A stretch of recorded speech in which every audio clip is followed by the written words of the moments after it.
ചില ആളുകൾ ഇങ്ങനെ ചിന്തിക്കുന്നുണ്ടാവും, എന്തിനാണ് ഇപ്പൊ ഈ ചെറിയ വിഷയത്തിലൊക്കെ വെറുതെ പ്രശ്നം? നോക്കണോല് നോറ്റോട്ടെ, ജാലത്ത് പോണോല് പൊയ്ക്കോട്ടെ, ചെയ്യണോല് ചെയ്തോട്ടെ, നിങ്ങൾ എന്തിനാണ് ഇപ്പൊ അതിനെ കുറ്റപ്പെടുത്താൻ പോണെന്ന് പറയുന്ന ചില കക്ഷികളാണ്. നമ്മുടെ നാട്ടിലെ ഏറ്റവും നല്ല കക്ഷികളാണ് പോലെ ബുദ്ധി. അവരോട് പറയാനുള്ള എന്തറിയോ, നിങ്ങൾ ദീനിന്റെ പ്രമാണങ്ങളുടെ കോണുകളിലൂടെ ഈ കാര്യങ്ങൾ നോക്കിക്കാണും. അങ്ങനെ നോക്കിക്കാണുമ്പോൾ നിങ്ങൾ സൂറത്തുൽ ഹാക്കയിലേക്ക് എത്തും. ആ സൂറത്തുൽ ഹാക്കയിലെ 44 മുതൽ 47 വചനം വരെ വായിച്ച ഒരു മുസ്ലിമും എന്തിനാണ് ഈ ചെറിയ ചെറിയ പ്രശ്നത്തിൽ ഇവിടെ വാഗ്വാദങ്ങൾ ഉണ്ടാക്കുന്നത് എന്ന് ഈമാനിന്റെ തരുമ്പുള്ള ഒരാളും പറയില്ല.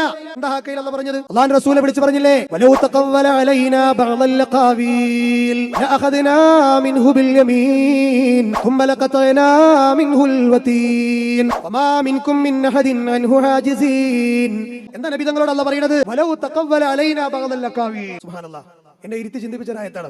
നബിയെ, മതപരമായി താങ്കൾക്ക് ഇഷ്ടപ്പെട്ടതെങ്ങാനും ദീനിലേക്ക് താങ്കൾ കൊണ്ടുവന്നു കഴിഞ്ഞാൽ ലഅഖദ്നാ മിൻഹു ബിൽ യമീൻ. മുത്തനബിക്ക് പോലും അർഹതയില്ല സഹോദരങ്ങളെ ദീനീപരമായിട്ട് സ്വന്തം ഒരു കാര്യം പറയാൻ. ഹൗലയുടെ ചരിത്രം കേൾക്കാത്തവർ ഈ നാട്ടിലുണ്ടോ? ഉണ്ടാകില്ല.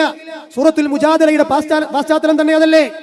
നബിയുടെ മുന്നിലേക്ക് തന്റെ ഭർത്താവിനെ കുറിച്ച് കംപ്ലൈന്റ് പറയാൻ വന്നപ്പോ, നിങ്ങളെ കുറിച്ച് ഇപ്പോൾ ഒരു പരാമർശവും വഹിയായി ഇറങ്ങിയിട്ടില്ല എന്ന് പറഞ്ഞ് തിരിച്ചു പറഞ്ഞേക്കല്ലേ ചെയ്തത്?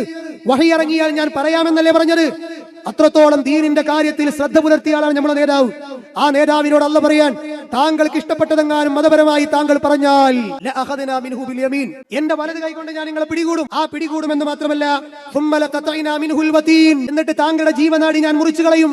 ഹബീബായ പ്രവാചകനോട് അല്ലാഹു പറയുന്നത്, ഫമാ മിൻകും മിൻ അഹദിൻ അൻഹു ഹാജിസീൻ.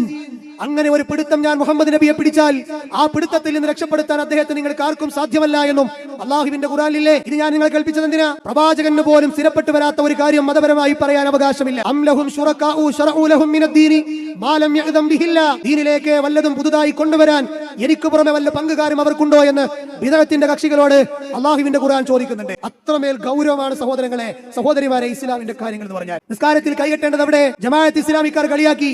കൈ എവിടെയും കെട്ടിക്കൊണ്ട് തലണ്ടോ എന്നുള്ള ചർച്ച, അതിന്റെ പിന്നാലെ പോടോ എന്ന് ജമാഅത്ത് ഇസ്ലാമിക്കാർ പറഞ്ഞു.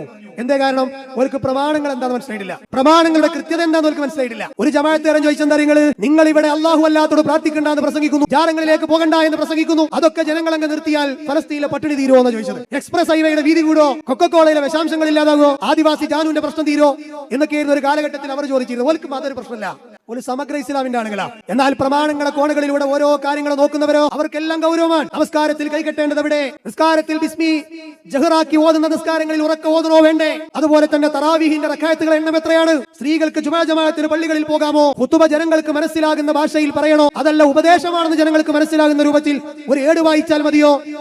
അങ്ങനെ നമ്പർ ഇട്ട് നോക്കിയാൽ 100-ലധികം വിഷയങ്ങൾ, തർക്ക വിഷയങ്ങൾ സമസ്തക്കാരും മുജാഹിദുകളും തമ്മിൽ കാണാൻ പറ്റും.